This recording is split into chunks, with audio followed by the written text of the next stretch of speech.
ثانوی صاحب، آپ سینئر سیاستدان ہیں اور سپریم کورٹ کے سینئر وکیل ہیں،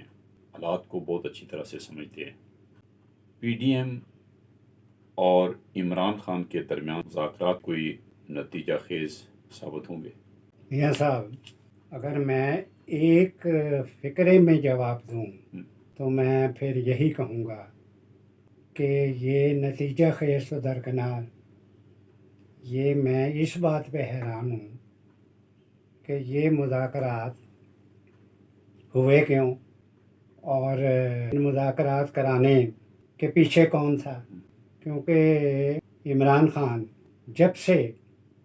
حکومت میں آیا، 4.25 سال حکومت میں رہ گیا، اس سے پہلے اسٹیبلشمنٹ جنرل باجوہ، ISI کے ڈائریکٹر جنرل فیض حمید اور ایک آدھا جنرل اور گروم کرتے رہے۔ اس طریقے سے گروم کیا جیسے ایک بچہ پہلی دوسری جماعت میں داخل ہوتا ہے اور اسے کچھ پتہ نہیں ہوتا، اور ٹیچر اسے بتا کے پریشان ہو جاتے ہیں، لیکن اس کو سمجھ میں کچھ نہیں آتا۔ تو یہی حال عمران خان کا تھا کہ chief of staff general Bajwa اور ڈائریکٹر جنرل ISI، ان لوگوں نے بے پناہ گروم کیا۔ اور یہ میں آپ کو بتاتا چلوں کہ عمران خان کی محبت میں نہیں کیا، اسٹیبلشمنٹ نے یہ فیصلہ کر لیا تھا کہ میاں نواز شریف کو اوسٹ کرنا ہے پالیٹکس سے۔ ان کو یہ پتہ تھا کہ یہ ملک ہم چلا رہے ہیں، اور جس طرح بھی چلایا، جس طرح بھی لوگوں کو بغیر تعلیم کے رکھا، اکانومی خراب کی، جس طرح فارن ریلیشنز تباہ ہوئے، اور جس طرح سے یہ دہشت گردی لے کے آئے، یہ تمام کے تمام معاملات عمران خان کا مین ٹاسک جو دیا گیا وہ یہ تھا کہ میاں نواز شریف کو اس ملک کی سیاست سے نہ صرف اوسٹ کرنا بلکہ میاں نواز شریف کو گالی بنا دینا ہے اس طریقے کی کہ جی یہ ملک کو لوٹ کے لے گیا، یہ چور ہے، ساری دنیا میں جو جائیدادیں ہیں وہ اس نے غریبوں کے پیسوں سے بنائی ہیں۔ اس کا یہ ٹاسک تھا کہ بھئی ہم حکمران ہیں، ہم مالک ہیں اس ملک کے، اور پہلے انگریز کے لیے لڑتے رہے، ورلڈ وار فرسٹ بھی لڑے اور ورلڈ وار سیکنڈ بھی لڑے۔ اور ایک بات میں بتاتا چلوں میاں صاحب، انگریز کی تاریخوں میں یہ بات طے ہے کہ مسلمان سے زیادہ وفادار سپاہی کوئی نہیں، جس نے ورلڈ وار فرسٹ بھی لڑی بڑی لائلٹی سے، بڑی وفاداری سے، اور ورلڈ وار سیکنڈ بھی لڑی بڑی وفاداری سے۔ انگریز اتنی ہمت سے، اتنی جرأت سے، اتنی وفاداری سے نہیں لڑتے تھے جتنا انڈین سپاہی فوجی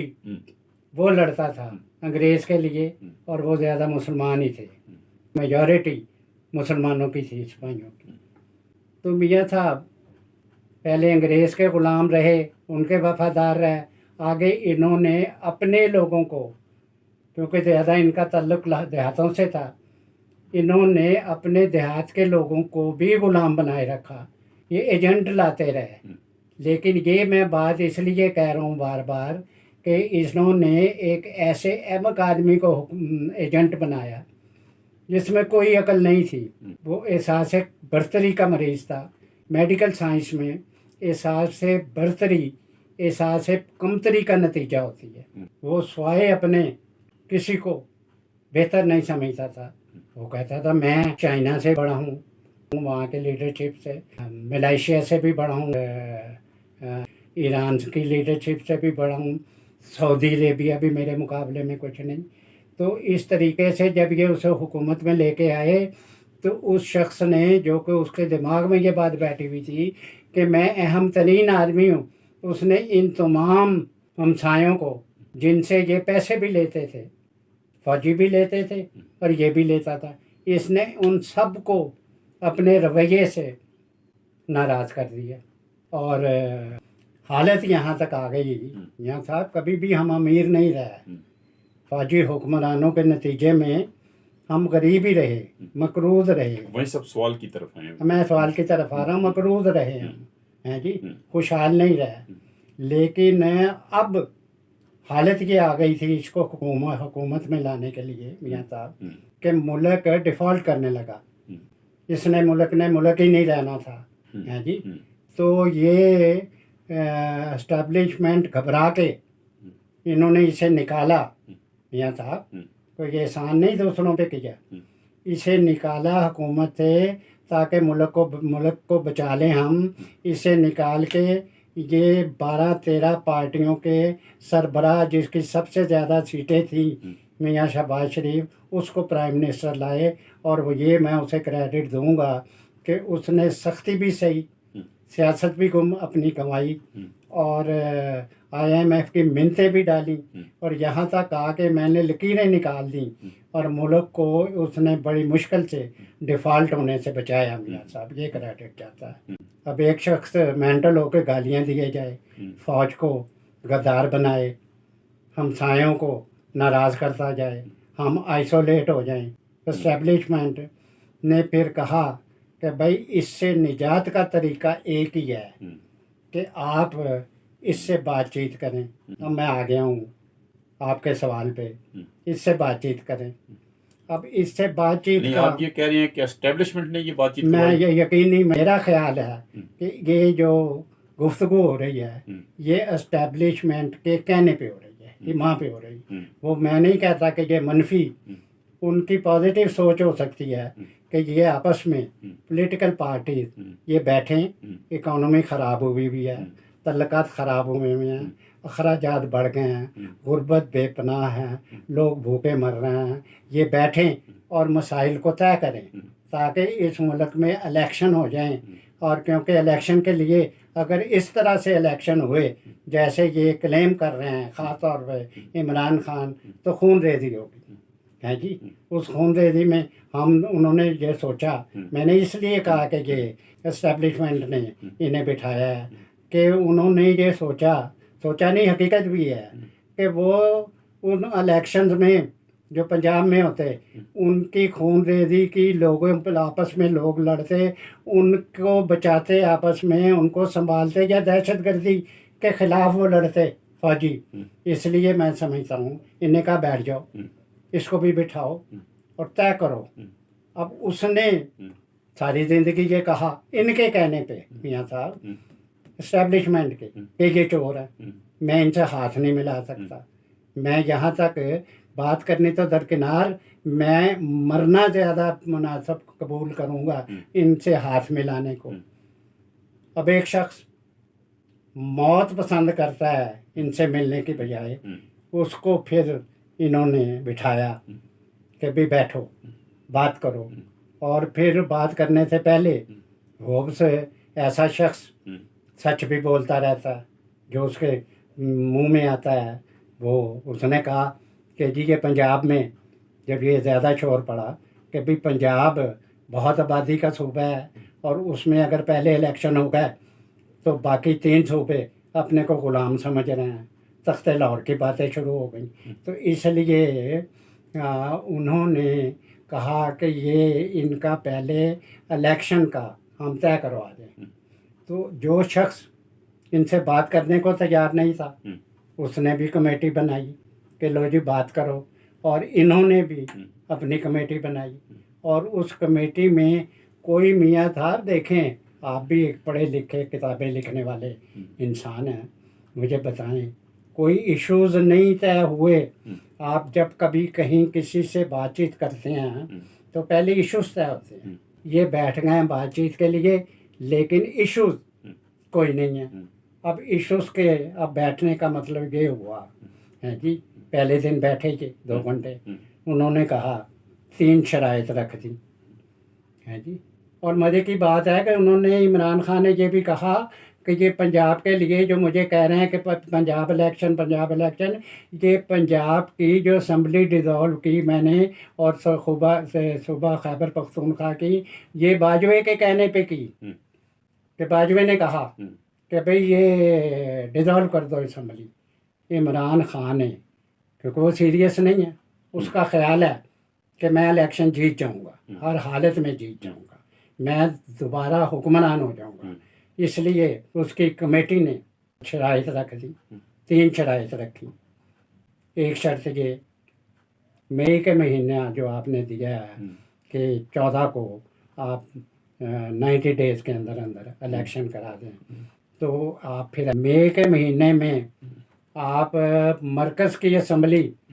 اور دونوں صوبوں کی اسمبلی جو رہ گئی ہیں انہیں ڈیزالو کر دیں. ڈیزالو کرنے کے بعد پھر ہمیں جو ہم بطور ایم این اے باہر بیٹھے ہیں ہمیں اندر لے جائیں، ہمیں ممبر بنائیں، ایم این اے بنائیں، پھر ہم مل کے ہم پھر 2/3 میجورٹی کریں اور 2/3 میجورٹی کر کے آئین کو امینڈ کریں، اور آئین کو امینڈ کر کے پھر ہم تاریخ طے کریں کہ فلاں تاریخ کو پورے ملک کے الیکشن ہوں گے. تیسری شرط یہ ہے کہ جولائی سے زیادہ ہم وقت ہی نہیں دے سکتے. میرا مطلب ہے کہ یہ مذاکرات یہ پرائم منسٹر کو بھی پتہ ہے اور دوسری پارٹیوں کو 12 پارٹیوں کو بھی پتہ ہے، زرداری صاحب کو بہت ہی پتہ ہے کہ جی یہ کامیاب تو درکنار. آپ سمجھتے ہیں کہ ان مذاکرات میں آصف زرداری کا بھی کوئی رول ہے اگر ملٹری کا ہے تو؟ آصف زرداری کہ اسے پتہ ہے کہ ایک ایسا شخص جو کسی کو مانتا ہی نہیں، جو روز گالی دیتا ہے، جس نے اس کی ہمشیرہ عید والے صبح عید تھی رات کو اسے گرفتار کر لیا، وہ 14-15 سال اس نے قید کاٹی بھی ہے. اسے پتہ ہے کہ ہوئیزو کہ کون ہے، وہ اسے بہت جانتا ہے. یعنی اس کا مطلب یہ ہوا کہ مذاکرات بنیادی طور پہ آصف زرداری نے شروع کرائے، اس نے فوج کا راستہ اختیار کیا. میں تو میاں صاحب یہ کہہ بیٹھا ہوں اور پھر کہنے لگا ہوں کہ یہ مذاکرات اسٹیبلشمنٹ نے کرائے ہیں. یہ میں آپ کی بات ضرور مانتا ہوں کہ زرداری صاحب کو اتنی سمجھ ہے کہ وہ یہ کہیں کہ جمہوریت میں مذاکرات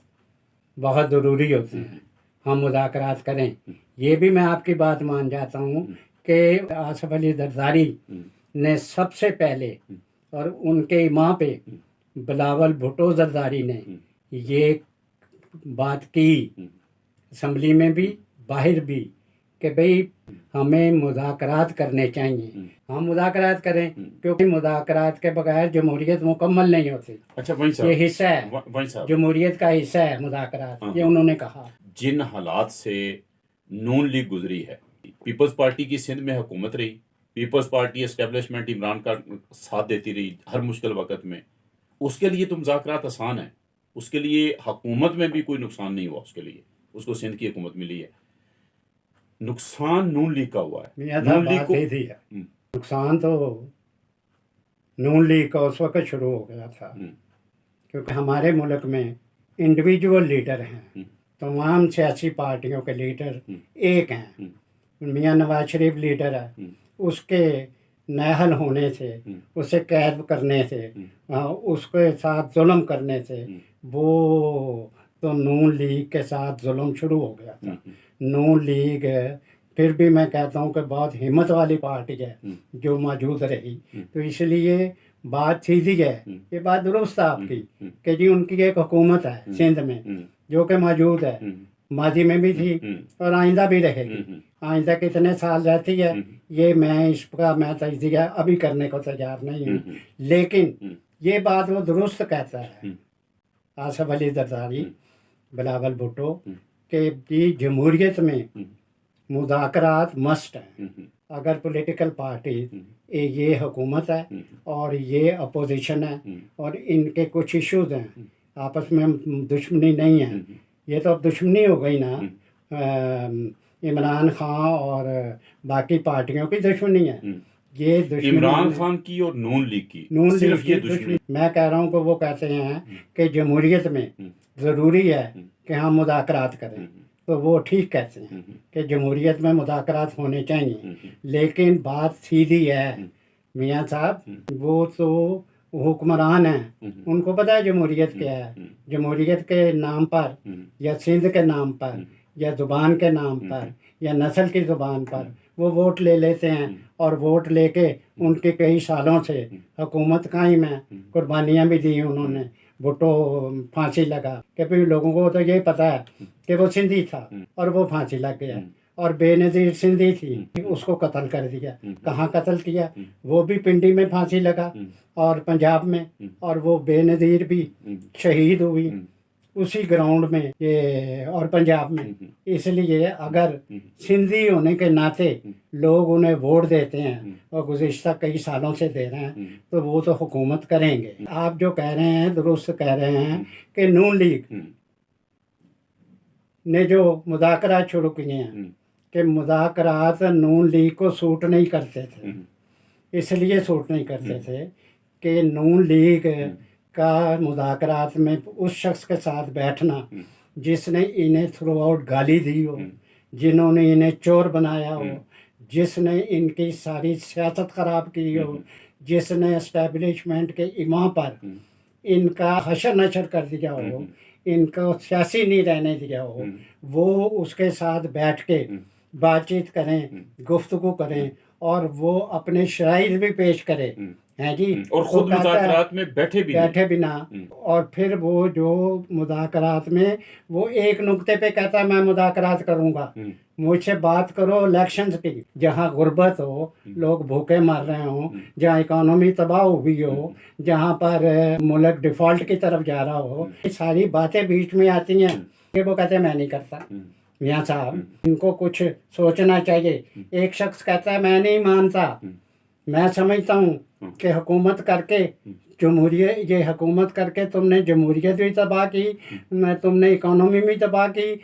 تم نے فارن ریلیشنز بھی تباہ کیے، تم نے دہشت گردی بھی تم ہی لے کے آئے، اور یہ سارا کچھ ذمے لے کے ان سے بات چیت کیے جا رہے ہیں۔ میں یہ سمجھتا ہوں میاں صاحب بات چیت تو کامیاب ہونا تو درکنار، کامیاب ہونے کے نزدیک بھی نہیں ہے، وہ اسی سپیریورٹی کے تحت ایک نقطے پہ بات کر رہا ہے کہ یہ بات کرو کہ یہ الیکشن